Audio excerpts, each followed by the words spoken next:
validate the assumption. Sorry, Stuart. No, that's fine. In addition to that, we are going to update the unit price that is being used for each of those bid items. And like I said, we're going to do that through two different resources. One, we're going to use the current state procedures, looking at both ODOT and WashDOT's methodologies, but also that's where Kelly's team, KMC, will come in and look at what has been referred to as the distributables. Those are, do we need to bring in a concrete plant? Do we need to have specialized barges? Do we need to have an area that can be used to demolish the existing bridge? All of these factors are rolled into the unit prices, but they look at them more from a construction means and methods, and to make sure that we're not missing any of those critical assumptions that could probably or would probably be used on this project. So once we go through that unit price analysis and that resource construction method estimate, we will have an updated price that the port and those that are representing it can verify that they agree with where we're at. Then the next step will be to qualify the risks that go with the project, especially the high dollar risks, and then work with the port to make sure we have captured the right contingencies to address those risks. And then there was already an effort by Steve Siegel previously with the port to look at escalation and inflation, and we would build off of what Steve already did to make sure that that's incorporated in with this study.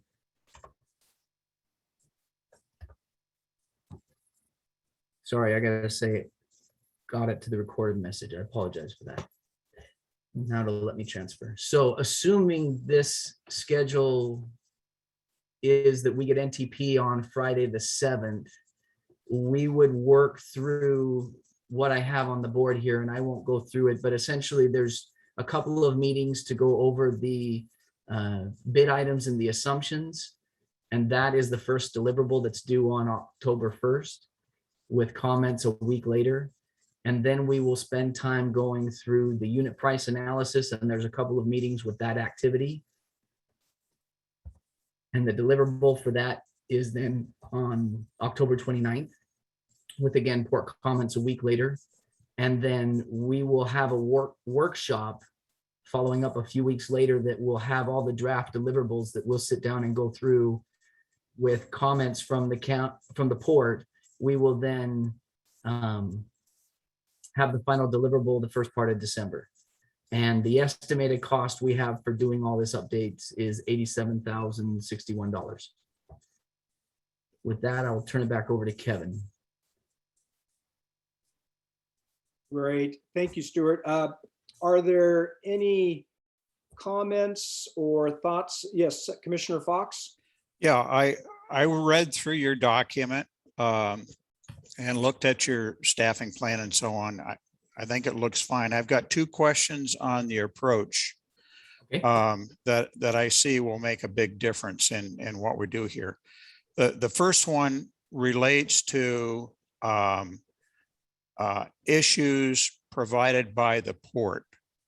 And I think we need to make sure that we understand what those lists of items are. One thing as an example is cost of capital for this thing, if it's going to incur cost of capital. The other thing is such items as what will the port charge this project for their involvement in it. So I would expect that would be coming from Michael as either in terms of a staffing plan or a percentage or something. But I'm sure, Michael, you're going to want to charge some time to this project. We need to make sure we're capturing those costs. Another major item that I see, and I don't know who's going to do it, but we need to talk about it, is are we going to have to relocate the port offices and the port maintenance shed? I think the answer is yes, but that needs to be resolved and included in this estimate as well. Perfect. I agree with you completely. Those are points you've brought up in the past. And those would be done in that first meeting to kick off those discussions and to make sure all those assumptions are included in that. That's why we included the extra meeting, not just the deliverable meeting, but the one in between. So we can have that very conversation, Commissioner Fox, and make sure it's included. Some of those dollars that Kevin would need to provide would need to be done by the end of that second deliverable. So there'll be a time period in there that the port can work with us, validate what they're doing, and make sure that the piece that is added in from the inputs from the port are included in that draft final deliverable. But there would be a time between when we go through the assumptions and when you need that answer, in case there is effort that you need on your end to go validate what decision is the appropriate one to include. So Michael, can you support this? What aspect of it, Commissioner?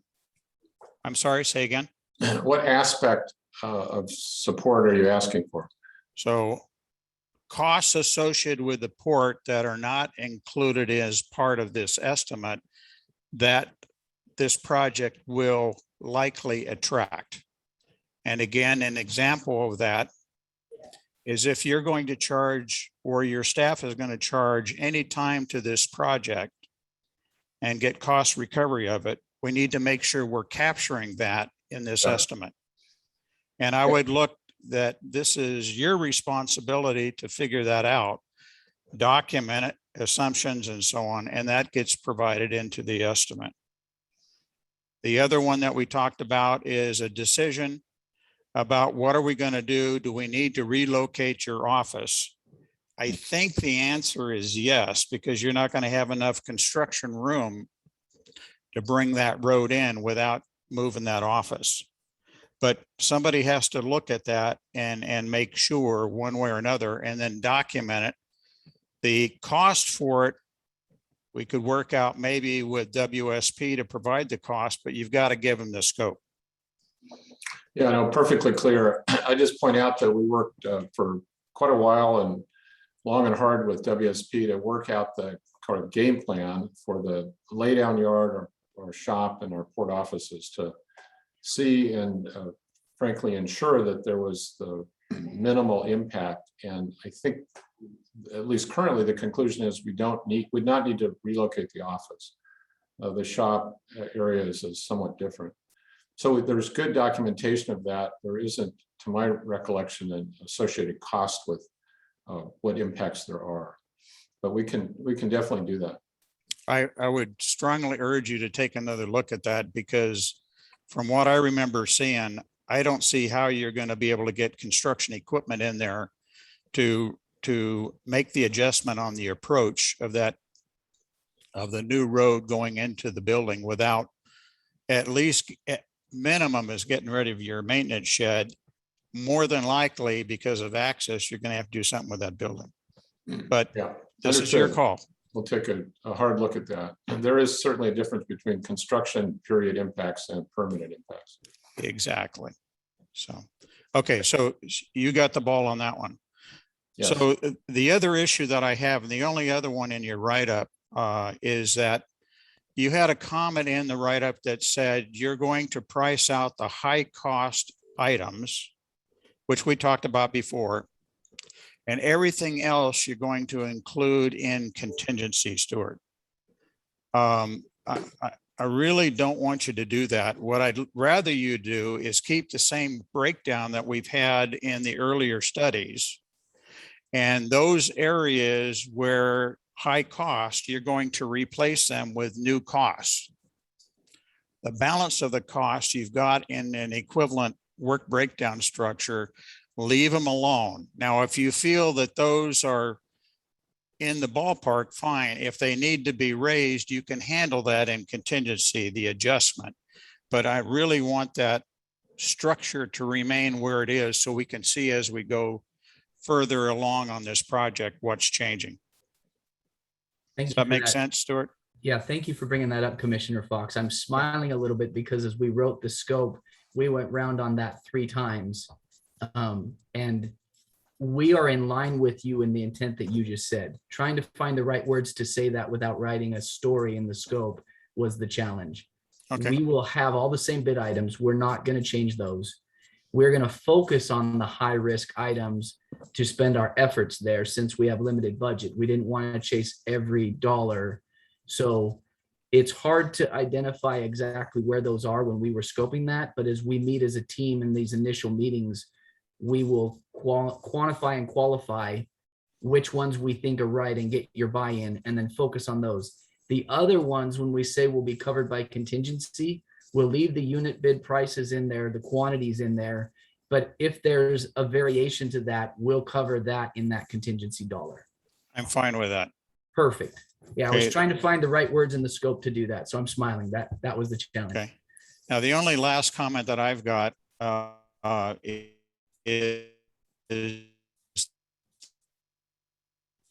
Commissioner Fox, I think we're the losing meeting you that you're there. proposing on the 16th. I think it's the 16th, the first. I can't. I'm sorry, I think we're losing you, Mike. Kevin. I'll tell you what, Mike, why don't, can you turn off your video and maybe that'll help with some of your bandwidth perhaps? While Mike takes a look at his technical situation, Mayor McBride, did you have a question? Yeah, when Commissioner Fox was talking about, and Michael McKelvey were talking about taking down the maintenance shed for the port potentially, and or whether the port offices needed to be moved. Is there been, and making accommodations with the bridge where maybe where it would be, where the approach would be or whatever? Has there been a study on the cost differences? Like if those were all gone completely and you just put the bridge where you wanted to put it, it'll be X. If we have to work around it, it's going to be X. Has there been a study to look at those two cost differences at any point? No, that's a really good comment, and it is a discussion point that we've had with Kevin. The goal in this current effort that we've done in engineering was to look at it and see if we could come up with a solution that would likely allow the contractor to build around there and have minimal impacts or reduce the impacts to the maintenance shed and try to have no impacts to the port office. That was the goal. That's what we worked with Michael on. The answer to that was, we think we have an answer, but it needs to be vetted with more engineering in that next engineering contract that was going to come. We've done it enough to move the environmental process along, but we couldn't affirm that there is absolutely an answer without doing more engineering that was beyond the scope and budget of this project. So we've looked at it. We think we have an answer, but it still needs to be vetted. And I think to Commissioner Fox's point, if what we're looking for is the right budget to be able to go out and get funding for this project, it may be worthwhile doing a quick look at what cost does it take to move these facilities and potentially add that to the budget now. So we go ask for it. Then if we don't have to move those buildings and we can make it work within it, that's a reduction to that overall programmatic cost that you've gone and got as a group and makes the project easier to build. But as a conservative side at this point, because we don't have that assurance, I think that's where I'm hearing Commissioner Fox say, maybe we look at adding that in as an additional cost right now. Is that correct, Commissioner Fox? Yeah, or what we could do, depending on your level of certainty, if you feel better than a 50-50 chance, you can run the road through there without having to take the building out, then we make a qualifier in the estimate and we don't do anything with it. Right, and that would then be included as part of that risk register, and that would inform some of the contingency dollars we put on the contract. Exactly. I'm sorry, I lost you guys. The issue that I had was your first meeting on scope, I think was proposed to the 16th. The 15th, but yes. 15th. I can either do it the 13th or I can do it the 17th. I'm gone those days. Yeah, this was a pencil napkin schedule for Kevin, just so we had something on paper as a rough agreement. All of these dates can slide, as long as the port's okay, these dates can slide a day or two here and there. The end goal is to try to get you an answer with a final document that first week of December if we can. Yes. Okay. Okay. Any other questions or comments? I see one hand raised. Yep. Stuart, I'm seeing this is described as a series of meetings. And at first I was scratching my head about that. And so I think what I'm seeing is engineering work sessions where you're getting together to make sure everyone's at the same place on this. But these are not informational meetings where we're coming in, from a supervisory oversight point of view. These are work sessions, correct? Correct. That is Great. a great way to explain it. And it's really, if the concern as what we have now as a working document is that the port has a limited understanding of where it comes from and why these assumptions have been made and these dollar figures, we don't want to do that again and end up with a document where you still are unsure where it comes from. So I would think it's up to Kevin to work with you as a group and the Port Commission as a group to identify who is the work group we want to come in and have as part of those discussions, so that those people have bought into it, and then communicate it back to the rest of you and everyone else that needs to know. Is that fair, Kevin? Yeah, absolutely. I mean, I think that's a good discussion to have. I mean, I think we want to, Stuart, what do you think is a good number of participants in those types of meetings? When I worked for Washington State DOT, we would try to bring in people who understand some aspect of the project and have different discipline backgrounds or something, so that collectively the group that got brought together is asking appropriate questions. With my experience with Commissioner Fox, he brings a lot of the construction and planning that comes into that. The question would be, who are other people in this group or the Port Commission or even outside of that you want to have weigh in, that have an input that come in from another direction? Because you don't need 3 construction people in planning all asking the same questions. You want to have a diversity of people who are asking different questions, so that we can make sure we capture as many assumptions and risks as can be thought of in this early 5% design of the project. And I don't know that I'm answering your question, but I think you want to look at the diversity of who could bring input from different places would be my recommendation. Commissioner Fox, you're on mute. Okay. How about if we chair the response to that until after the 13th, and we have a quick session on that during that time? Between now and then, I can get with each of the members and kind of talk about this. But I think you're probably looking at 2 to 3 people. If you get too many more than that, it's probably not workable. But you want enough people that, I'm sorry? I don't think you have to worry about it. I don't think we're all rushing to go there. We wanted to understand the nature of it. Bob and I were scratching our head. It's like, why are we being scheduled for so many meetings on this single subject?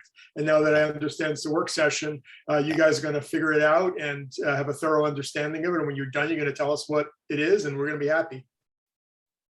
Good. Stuart, on the schedule, were you thinking that the November 19th meeting would be a meeting for the bi-state working group to bring the final preview of the final deliverables? Was that the purpose of that meeting? Or is that internal as well? I think that one's still internal. I think if you want to have a meeting in here with the bi-state working group, I think that workshop meeting on Friday, well, no, you were saying the 19th. Yes, Friday the 19th. That would be the first one that you could really do that with. There will still be some dialogue that's going to probably happen on how do we want to take this from draft to final and what changes. If you want those individuals as part of that discussion, we could, or we could throw, it could be the next day, but a similar meeting where we just share what we have before the final submittal. That way people are aware what's going on. I think adding a quick 1 hour meeting here or there could be captured in the current budget, if that's something you want to do, Kevin. I would ask the bi-state working group, does it make sense to have a final, I guess, review at a bi-state working group meeting for you just to take a look at what the deliverables are? Okay, excellent. So it sounds like we will, near the end of the process, have a meeting with the bi-state working group where Stuart, you and others can summarize the new cost estimate. So it seems like there's concurrence to move forward with this amendment. Do I see head nods on that? Hey, Kevin, Yes, Michael. let me just weigh in and make a couple of comments and then one question. The working group should understand that we're running out of money from the 2017 appropriation from the state of Oregon. So this is a $90,000 hit that was updating cost estimates was expected to be done. It wasn't expected to be done right now. And so the commission probably as soon as next Tuesday needs to resolve how we're going to pay for it if we're going to move forward, and how this relates in terms of importance to the replacement bridge project management contract. So these two issues are obviously interrelated. If this work was able to be delayed for 2 to 3 months, then we would have secured the funding, the agreements in place from the Washington 5 million and potentially the build grant. So the funding would be secure for it. So the question, I guess, to Stuart is if this work was delayed for 2 to 3 months, would it materially change anything about, at least as what you can tell right now, the defensibility of the final product, the cost estimate, et cetera? Michael, I'll weigh in here. I'll weigh in. Okay, go ahead. I think it's imperative that we move forward with this estimate. We're in the process of trying to obtain funding on the bigger issues. Without having a qualified estimate, how in the heck can you ever support identifying needed funding for this major project? This should have been done as part of the WSP contract, in my particular opinion. Secondly, as far as funding, I believe that the bridge has been collecting tolls for many, many years, and a piece of that toll should be used for funding something like this. I think if you compare this to the load factor study that we want to spend $250,000 on, I think this is a higher priority than possibly, maybe, kind of bringing the load factor back up on that worn out bridge. So I think it's a challenge that I believe the bi-state working group should be giving to the port, that this is important and the port needs to fund it. My opinion.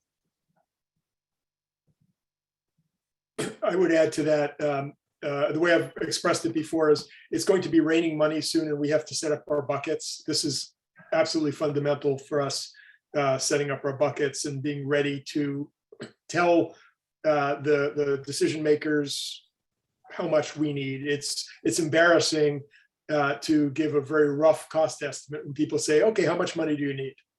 We need to have a very definite answer. So the question to Stuart was, if this was delayed 2 to 3 months, would it materially affect the outcome? To answer that, Kevin, Michael, no, the information we have now and the information we'll have 2 to 3 months from now will be identical. Thank So you. I did just want to go ahead, Mayor McBride, just before you start, I put up on the screen when staff anticipates the funding becoming available. So Mayor McBride. Yeah, I think we need to try and move this along, and I don't want to delay. I can see this, this chart you've got up here with additional monies that could be coming to us or we think are going to be coming and the dates, that's not that far away. And to get this money spent and get it done, we know we need it. And we are going to be getting more money. That's great. But let's just get this done in the meantime. That's my 2 cents on it. So I appreciate that, Mayor McBride. My responsibility here as the executive director of the port, I have to bring options to the commission and they have to make a decision. As you know, you have established your budget for fiscal 22, and if it's 60,000 or 80,000, there's ways to move things around, but something won't get done if the money's moved. The question is simply, if we waited till December, then it would be funded through the funds that we have coming our way. So ultimately, this is a commission decision about whether to not do another project or not to do something and transfer the money. The other issue that I need to bring to their attention and to yours is the fact that there's several projects that are coming on the bridge. Regardless of the progress on replacement that we're making, we do now believe and know that we have to replace the ropes. That's $1 million to $1.5 million. We know we have to replace the approach ramp surfacing on the north and south approach ramps. Order of magnitude, that's $500,000. So we're looking at, just between those items, potentially $2 million in the next fiscal year. So it's just up to the commission to look at what's coming, what we know in terms of capital expenses and such, and to make a decision about where the money comes from, because we're running out of the 2017 money, like I said. So waiting 2 months to start it won't materially affect the outcome. And based on the input from our lobbyists, there's no known ask in the next 2 or 3 months that would benefit from an updated cost estimate. So again, ultimately, my job is to lay out what the risks are, the opportunities, and what the trade-offs are to the Port Commission. This is an interesting discussion. As an example, the cables on the bridge, you made a great point about delaying that 2 to 3 years. So I don't understand how that impacts us getting an estimate done. It may not, Commissioner. My job is to point out what the options and alternatives and trade-offs are to the commission, and the commission needs to make a decision about it. I believe part of your job is to recognize the importance of getting on with this bridge.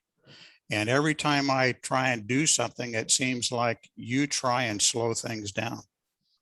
I think the way that I would look at this is that the commission is going to have a decision to make, and Michael will present the issues to the commission. I have no doubt that they're going to make the right decision on this and understand that we as a working group have expressed our need and concern about moving this along expeditiously, and that they'll respond and give Michael appropriate direction to move it. So I'm happy with that. Thank you. Does the rest of the commission, bi-state working group, feel that we should push forward with this as soon as possible? I do. I feel time is of the essence with this. I always have. I think we should get this together so we have the numbers and we're ready to go. So yeah, I would convey, the same thing that the others have expressed. I think we need to move forward. I'm not in support of delaying it or waiting. Marla, how about you?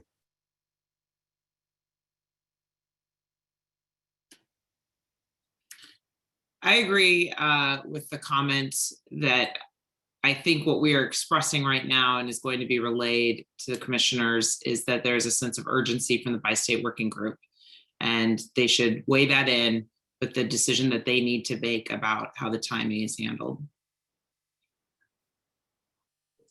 Jacob? Commissioner Anderson agrees as well.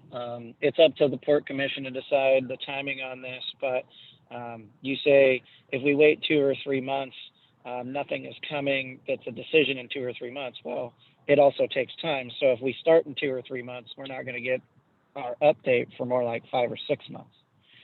I'm starting my discussions with my legislators now about dollars. Time is of the essence here for me. Thank you. Mary Um, Barnes.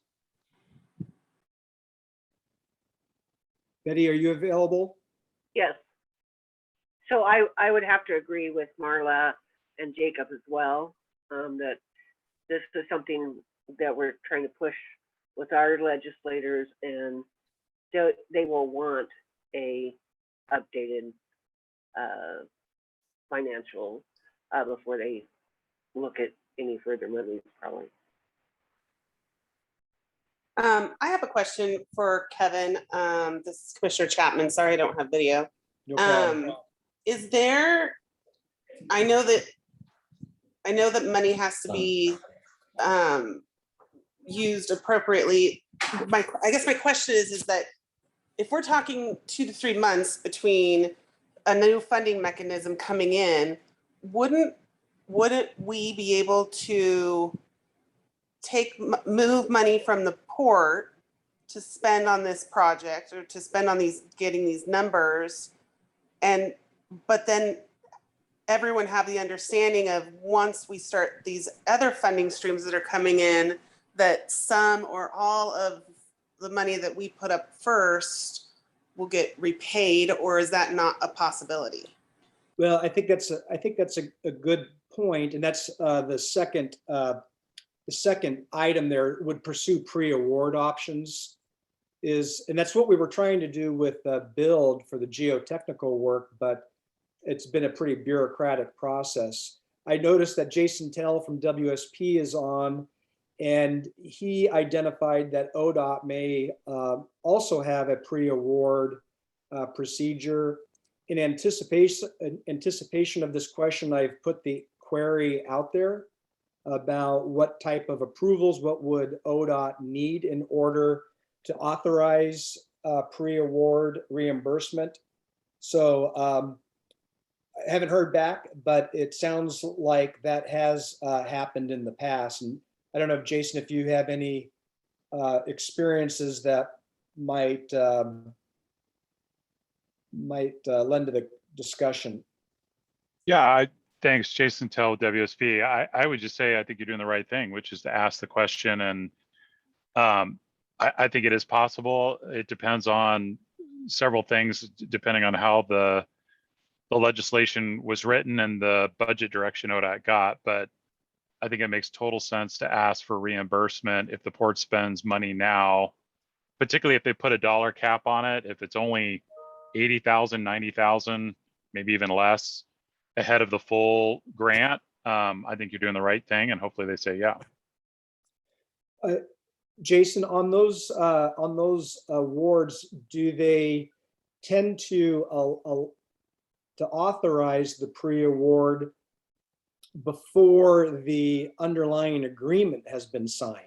Like, what can we anticipate as being the typical expectations from ODOT prior to them making that decision?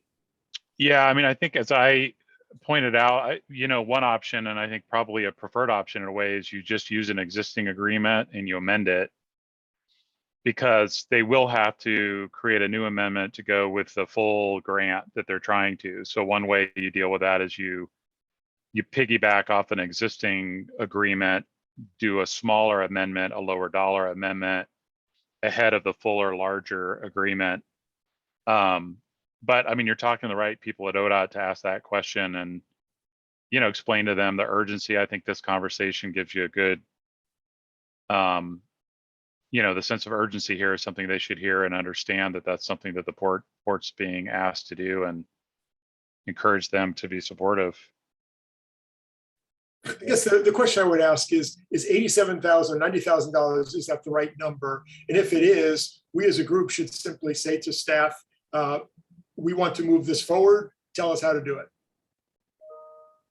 Yeah, and I think there's no question about the work getting done. It's more about the timing and the color of money and whether it can be reimbursed or not. I'm sure you'll figure it out. Okay. I trust you.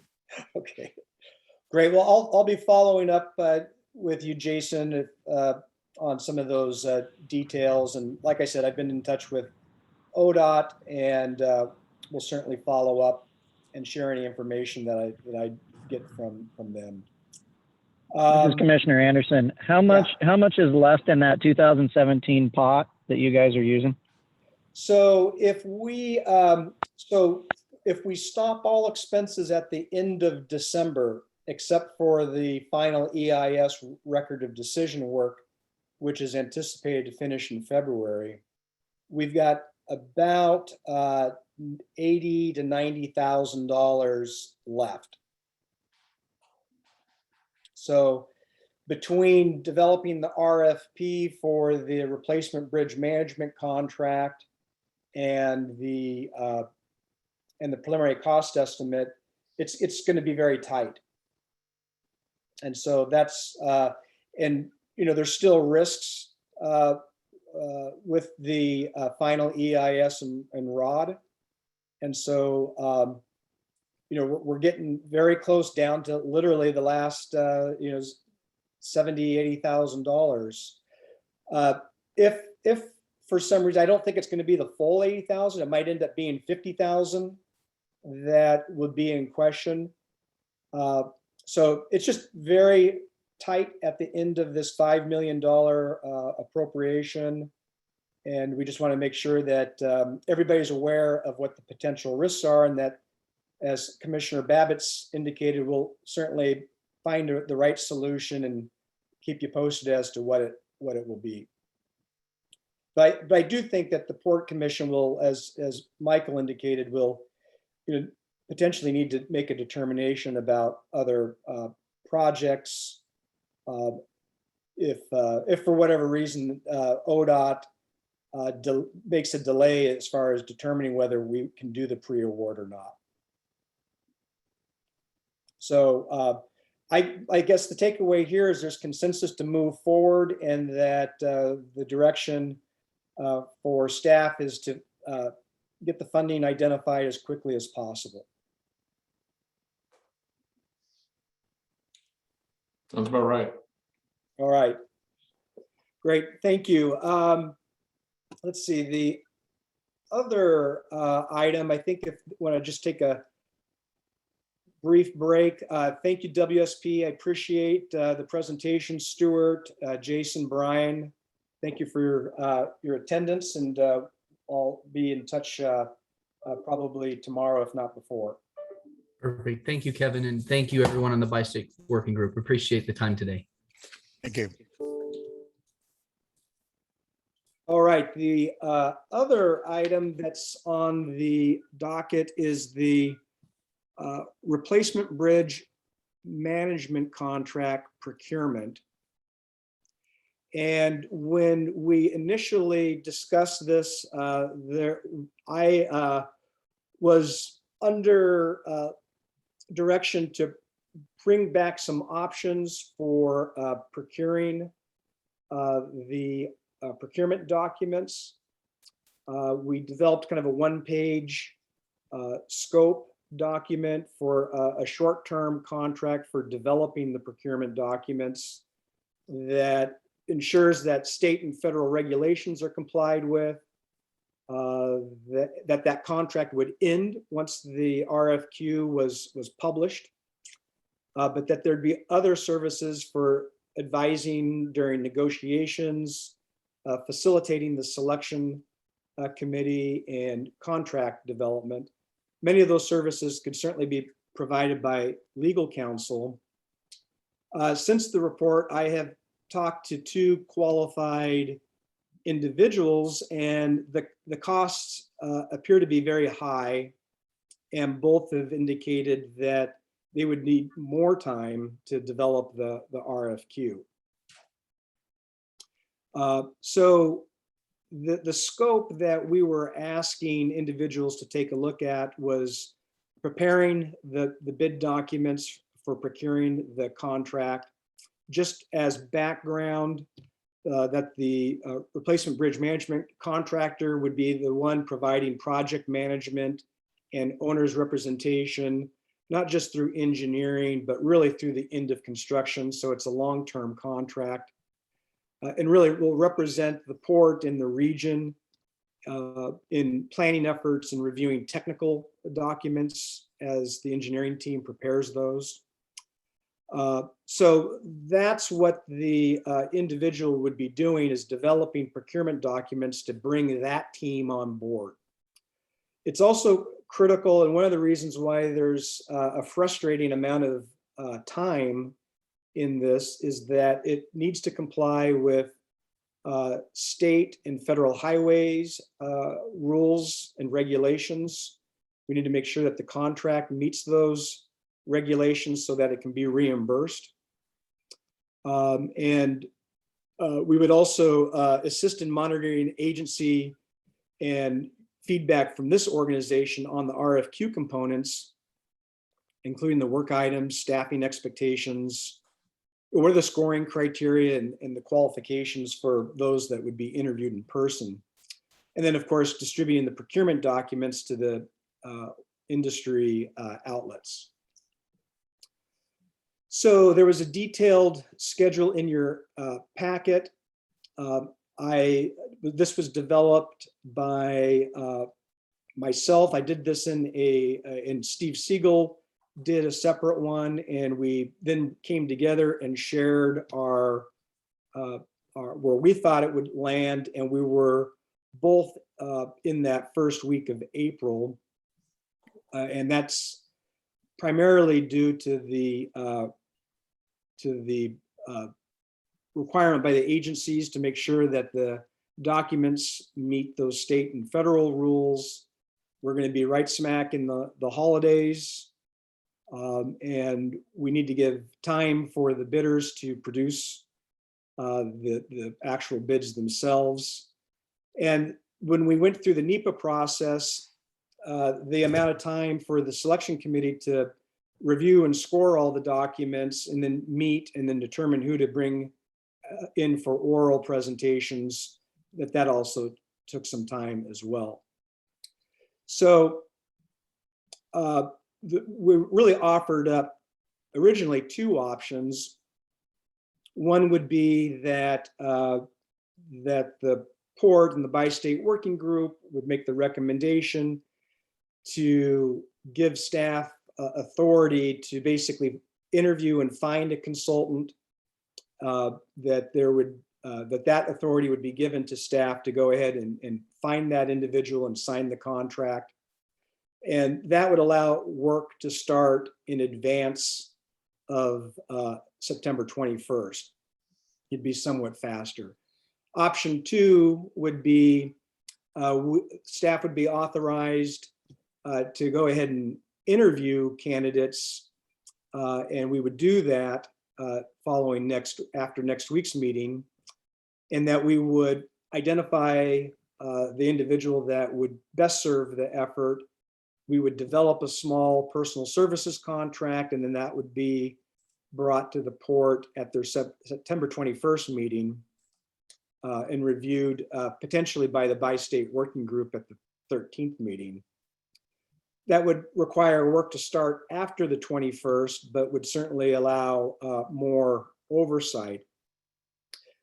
Since the packet went out earlier this week, and in talking with the second candidates, it's just very expensive. I mean, we're talking $20,000 to $40,000, and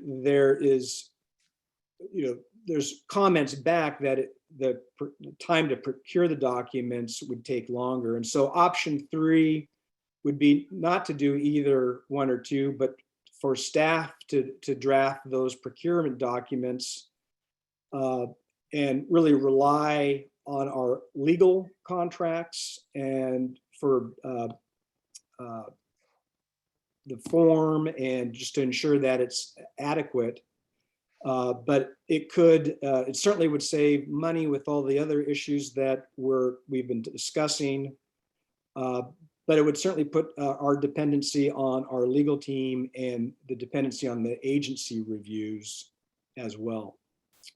So I'm sure there's a lot of comments or concerns about the schedule itself. And so those are the three options that are out there, but certainly open to hearing any thoughts or questions that the working group may have. Kevin, can you put that last slide back up? Just so we can have it for reference. Absolutely. Thank you. Yeah, let me get that up here.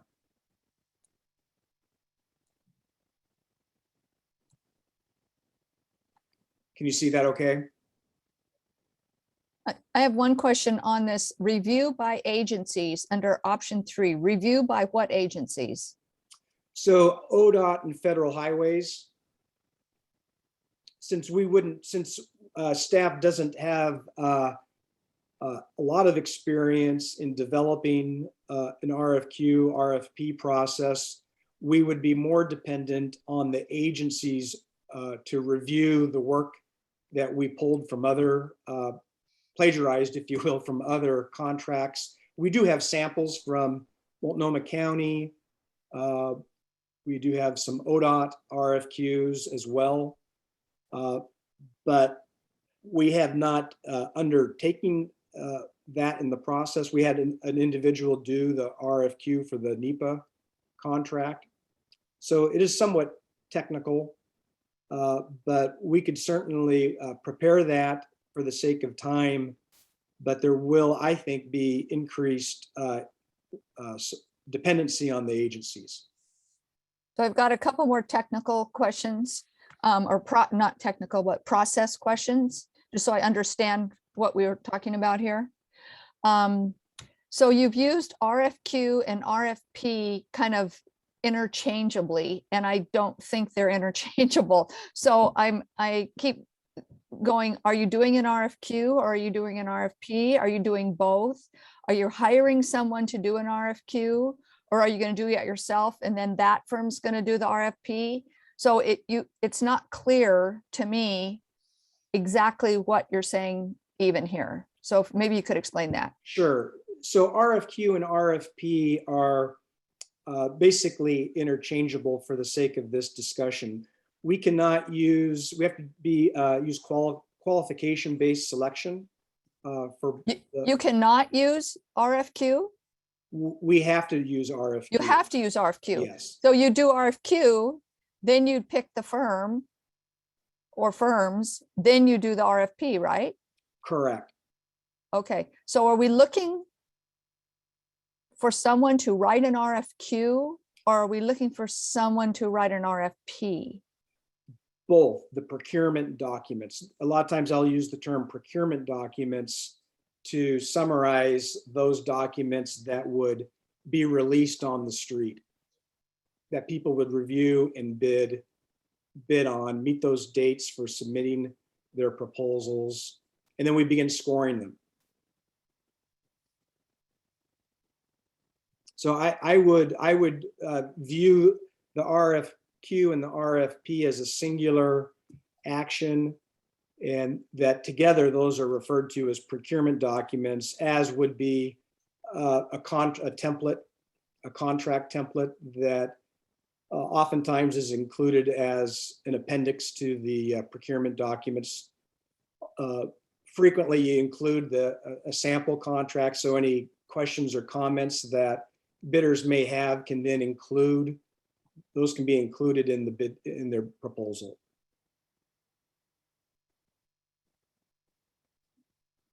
So Kevin, Kevin, it's my understanding that Port Commissioner Fox has worked on a draft RFQ, and it needs a little bit of additional work to be put into it, but it's, it's a pretty good document. I think, in my opinion, I think that fits into option 3 really well. And I would encourage us to move forward as quickly as possible. As I said before, time is of the essence. I feel that it has been. And I would just suggest that we move forward with option 3 and with that document and empower staff to work with Mike to get that finalized and out,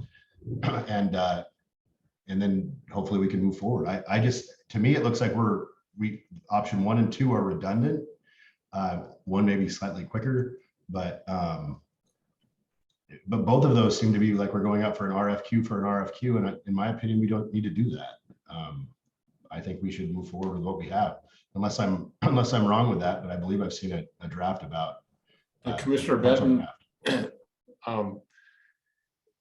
Just let me restate, this is a potentially $7 to $9 million contract. It needs to conform with state contracting law, which requires a solicitation, a response, evaluation that's blind to fee. Then it requires a fee negotiation period. Then it requires a contract negotiation period. And it's likely that this contract will be in the form of a master services agreement. So essentially you have to define a task order subsequent to the master services agreement. Because we're using state and federal money, the solicitation needs to conform with state law, and it needs to be reviewed by the agencies that Kevin mentioned. Those agencies need to look in on it and sign off on not only the solicitation, but at a later phase, they need to sign off on and review the contract. Those review periods with those agencies optimally or optimistically would take 3 weeks. They could take longer than that.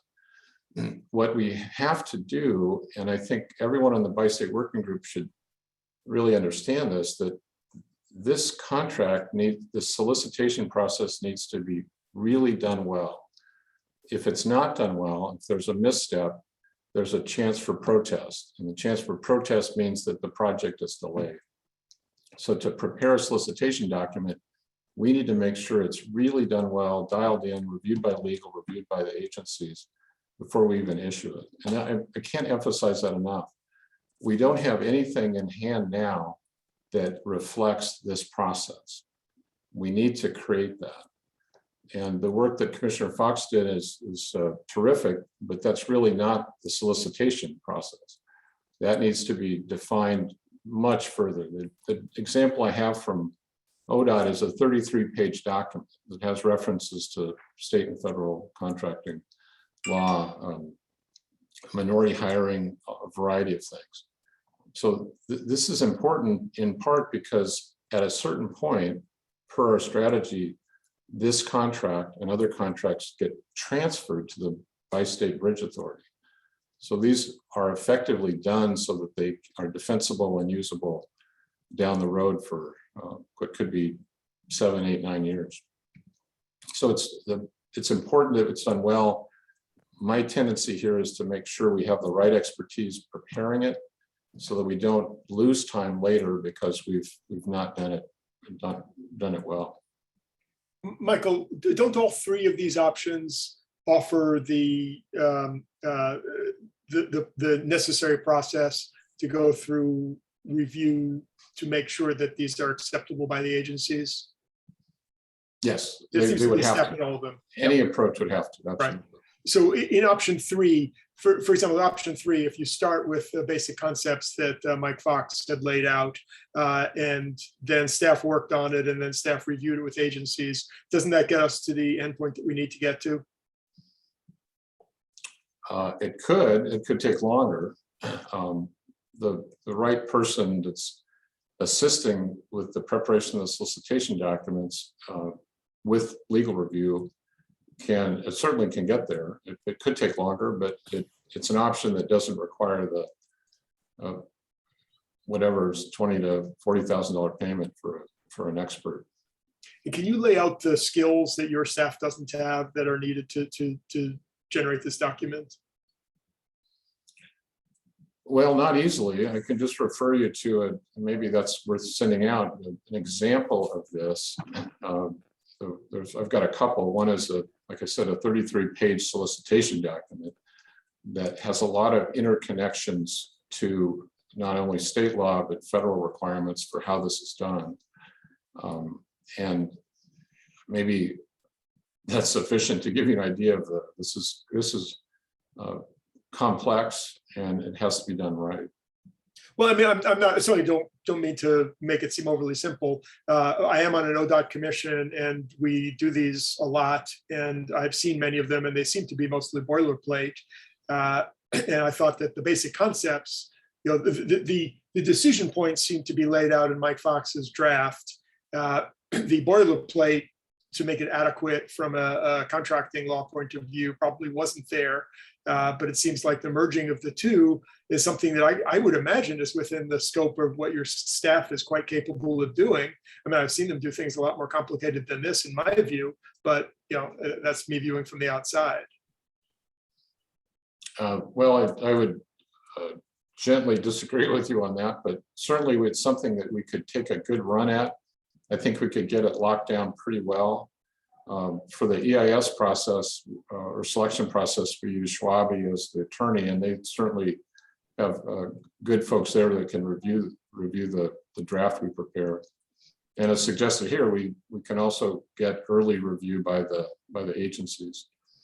This emphasize this is important. We have to do this well. We have to do it right. We have to make sure it conforms to multiple statutes and requirements by agencies. But whatever you do, you have to have an attorney review it, right? So the attorney review process is something that I would think would be common to each of these options. Of course, but if it's prepared by staff, there's likely to be more attorney review time than if it's prepared by someone who's done this before, that has this experience with a state or federal agency, and it would presumably be more or better locked down. Let me weigh in for just a minute here. The way I kind of see it, I don't really think Michael's got the staff that knows how to do this. He just doesn't have it. I think you could take what I did, and it's what I would consider about a 70% product. What still has to be done, not only putting it into the right format for the state and the feds to take a look at, but there's a couple of issues that are still hanging out there, such as invoicing. That's going to have to be involving Fred, the CFO of the port. How does he want to handle that? I think the whole issue with competition and scoring and so on, that needs a little bit more flushing out. Are we going to use oral boards? Who's going to be on it? How are we going to score it? Then how are we going to score the submittal? And we need to find a little better what the submittal needs to look like. However, with that said, that's not a lot of work. When you went out with option 1 or option 2, did you show them the document that I drafted up as a starting point? Or are they trying to create something from absolutely nothing? No, I think they were going to be looking at a lot of different versions that have See, been published. There we go. That's not what I think we need. The concept of the management contract with the types of people that we want on that board is defined. You don't need to be playing with that. You need to make sure that the scope of what we want those people to do is well written, it's clear. And what you're doing is you're paying for people. This whole contract is nothing more than saying we need 10 people. Here are the types of people we want. We need a unit cost of some type for paying for these people. Here's the services they're going to provide, and get on with it. This is not tough. So I would think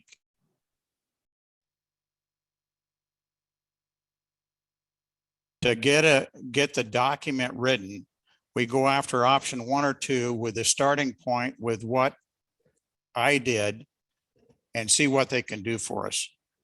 I think there's still going to be requirements that you got to sit down with Fred and maybe a couple of other people to figure out some of the interfaces that are going to have to take place between the management contract and the port. Let me give you an example of that. Let's say that we're down the road and we have a engineering contract in place. They submit an invoice. Who's going to pay that invoice? To me, it should be a pass through from the management contract right back to the port. Management contract will look at the invoice. They'll verify that it's done right, and the port pays it. That has to be explained in this contract. But to do that, we got to make sure that the port understands that flow of information and how long they're going to have to pay the bill. So there's some of those discussions that need to take place. You can't just dump it on a consultant and expect all of those things are magically going to appear, because what you're going to get is probably not what you're going to want. So I don't think this is a great big deal. But I think you need somebody that understands the template for the feds and the states to look at. They can take this document and pound it into that template. And then the pieces that are missing, as we just talked about, they get flushed out, they get written into it, and then we get going. So which option were you referring to, Commissioner Fox? I think it's either 1 or 2 modified. I don't like the schedule. I think we got to crank it up a whole bunch. But I like the idea. I don't think the port's got the people to do it. I think we got to go find a person that can do what I just said. You know, basically take what we've got, pound it into a revised format, add to the missing sections, which aren't going to be very much on this type of contract, and then get on with it. I'd like to know what the difference between 1 and 2 are exactly. This is what I think it's saying. You can explain it better if I've got this wrong. So option 2 is staff to interview candidates. So it's kind of like, I've got the names of 4 people that might be able to do this. I'm just going to call them up. I'm going to say, you know, send me a proposal, but it can't be more than 50,000, and said and done. Number 1 is for basically to do a search for a consultant and interview those people prior to hiring someone. Do I have that correct? Yes. The big difference is with option 2, once we identified that who staff thinks is the best candidate, we would develop a contract specific to that individual and bring it to you and the Port Commission for approval. Option 1. You would make the contract fit the person versus the person fit what we wanted? No, what I'm saying is that we would put their name in it so that you would actually know who the individual was. In the person's name and their contact information would all be in there, and you would see that before making the decision. Option 1 would be, okay, you guys, we're going to give staff authority for the executive director to go find this individual, authorize the executive director to sign that contract without having to come back. That way, once that individual is found, the executive director signs the contract. It could be, you know, the week of the 10th. You don't have to come back to another meeting. That person could potentially start sooner. So Kevin, who did the write-up for the NEPA contract? So that was Chuck Green at OTAC. Why can't we use Chuck Green to do this? Yeah, so one of the reasons why this has become a more difficult challenge is that people are starting to team up to bid for these contracts. And one of the things that we want to make sure is that if we have somebody that's helping with this RBMC procurement, they would not be eligible to bid on the RBMC process. So prior people that have helped in the past that have an interest in bidding on the full contract would not be eligible to participate. Well, I agree with that, but I don't know if Green would really fit into this particular role that we're seeing here. Well, and part of what I have learned in talking with the industry is there's a lot of partnering that firms are kind of mixing and mashing, putting together their teams that they think will be most effective. So as I'm talking to potential individuals to help, the first thing I ask them is, are you interested in bidding on the RBMC contract? And if they say yes, well, that kind of precludes them from helping us out on the RFP process. Oh,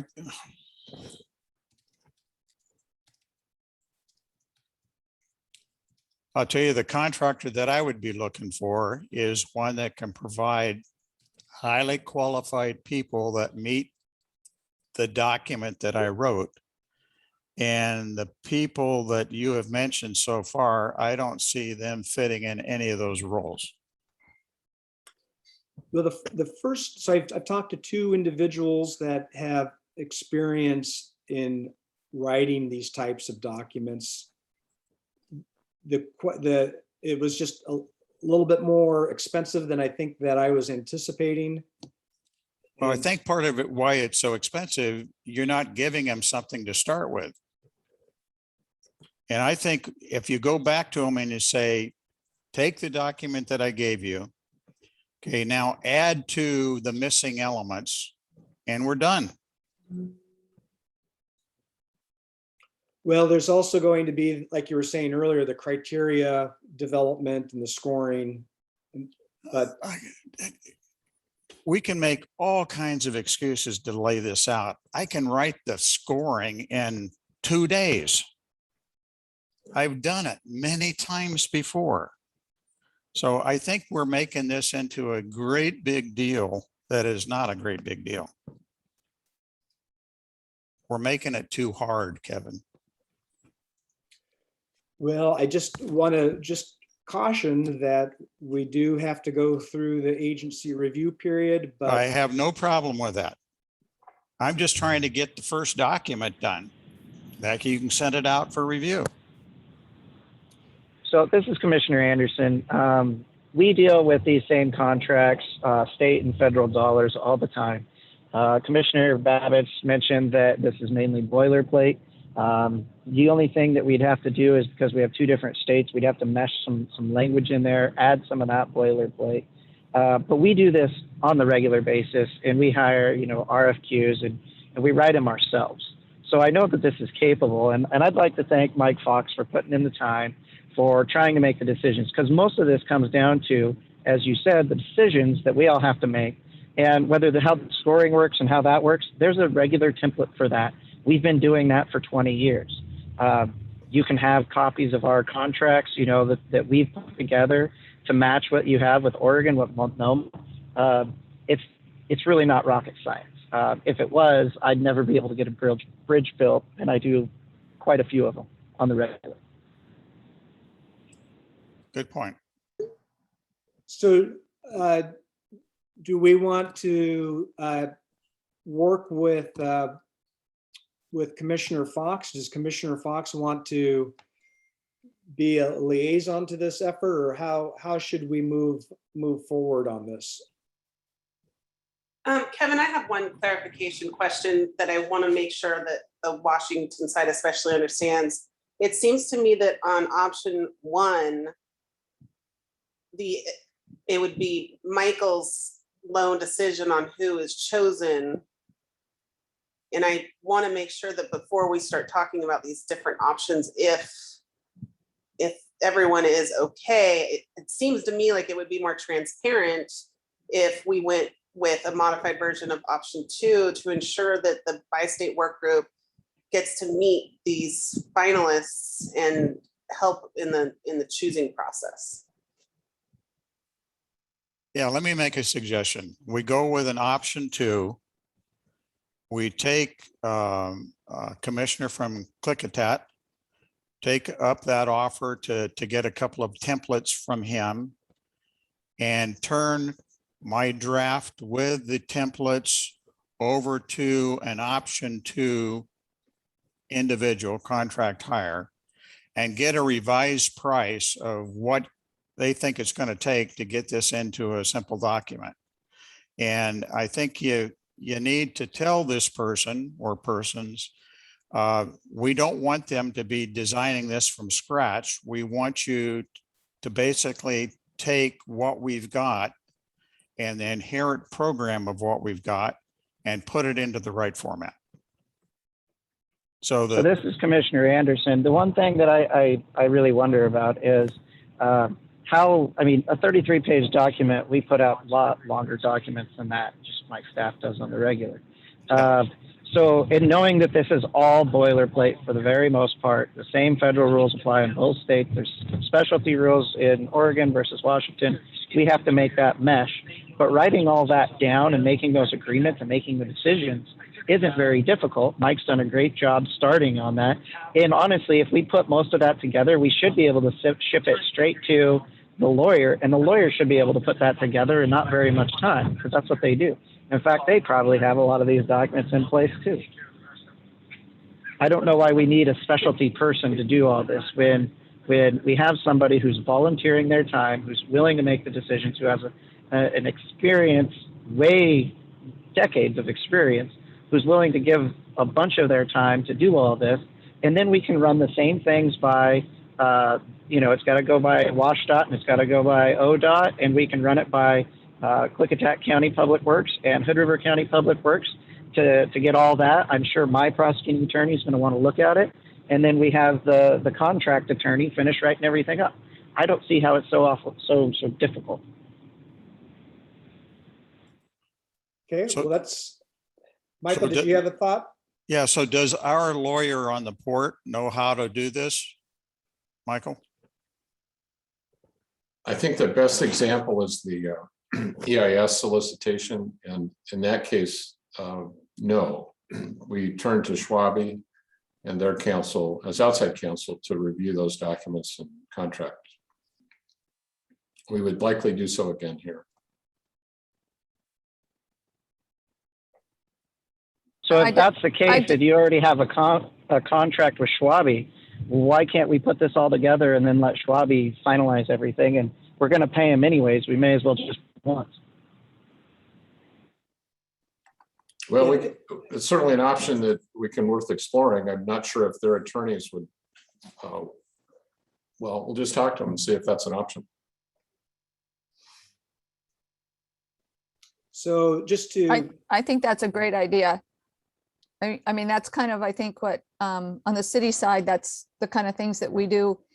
We get an expert in a specific thing. If our regular counsel isn't an expert in that, and then have them review something. I'm going to have to go on to another meeting. Unfortunately, I'm a little late to that one right now.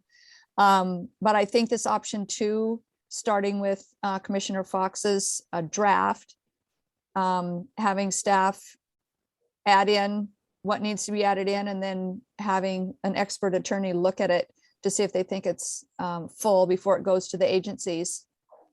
That's kind of what I'd like to see. great. Appreciate I do need that. to go on to my next meeting though. Thank you. Thank you, Mayor. Appreciate your time. So what I will do is I'll reach out to Commissioner Fox and Commissioner Anderson.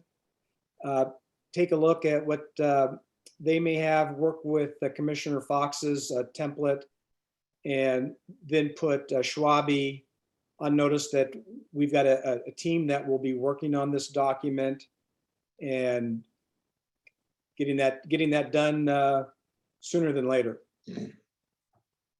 Just to confirm, Kevin, we need to contact Schwabe, probably Bill Oley, and we need to describe what Commissioner Fox has prepared, send it to him. We need to talk to him about what their comfort level and capabilities are, and make sure that they're willing to take it from where it is now.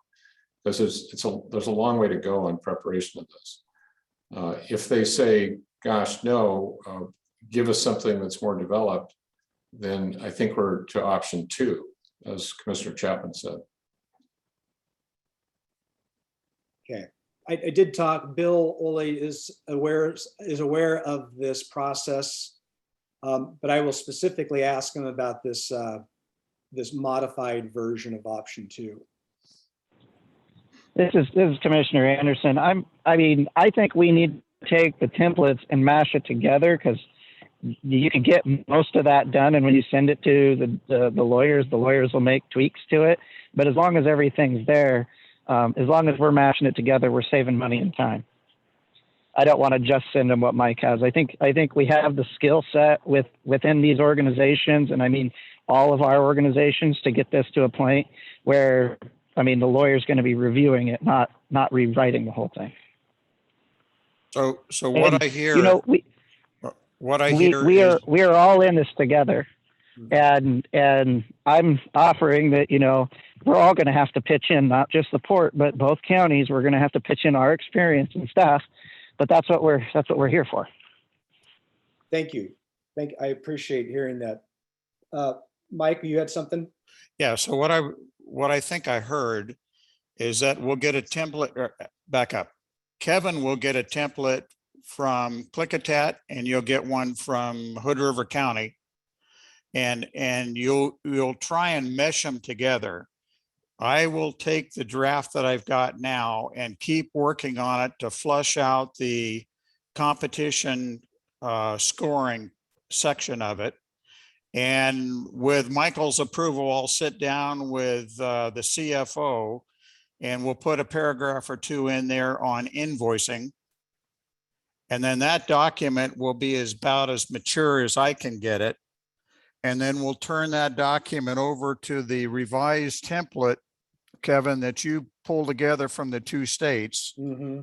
And we can make an attempt to try and pound it in there to get as close as possible. And then you can take that to this other entity. So they've got something to look at instead of 4 different pieces of paper. Mike, if I could just suggest one slight modification. It probably, I am almost sure that we'll be able to find something that is a bi-state version of what we've described, and probably makes sense to ask the ODOT contracting folks what they have. I'm sure they can quickly come up with some, either ODOT or WashDOT can quickly come up with an RFQ that they've done that we can use as a template. So who's going to take that action? I'm happy to ask ODOT. I don't know if we want to ask ODOT and WashDOT at the same time, but I have my contacts at ODOT I can ask, unless Kevin or Michael would like to do that. Arthur, just to say, we already have done that. Oh, okay. We have examples from the IBR project, which are fairly close to this. Great. I also have the larger document I have is from ODOT, and this is for the Rose Quarter project. So we have examples, definitely. They would need to, this project needs to be folded into one of the formats or a format that we're comfortable with. I'm sorry, but are those bi-state agreements? What I was suggesting is something that they've done that also involve Washington State. The former one it's an RFQ, and this one is for general engineering consultant. Its letterhead has ODOT and WashDOT. Well, that sounds excellent. In that case, Mike, I'm done. I've finished my task, Mike.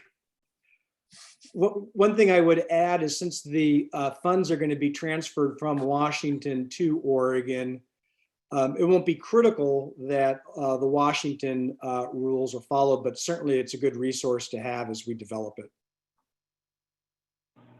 Do we know that these are going to be the last dollars we get from Washington, though? They hopefully will not be. I anticipate we'll be getting more.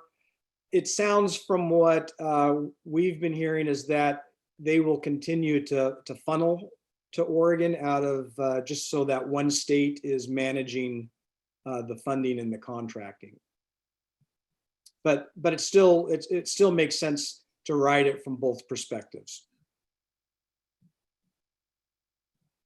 All right, so it sounds like we've got a game plan. I've written down some notes.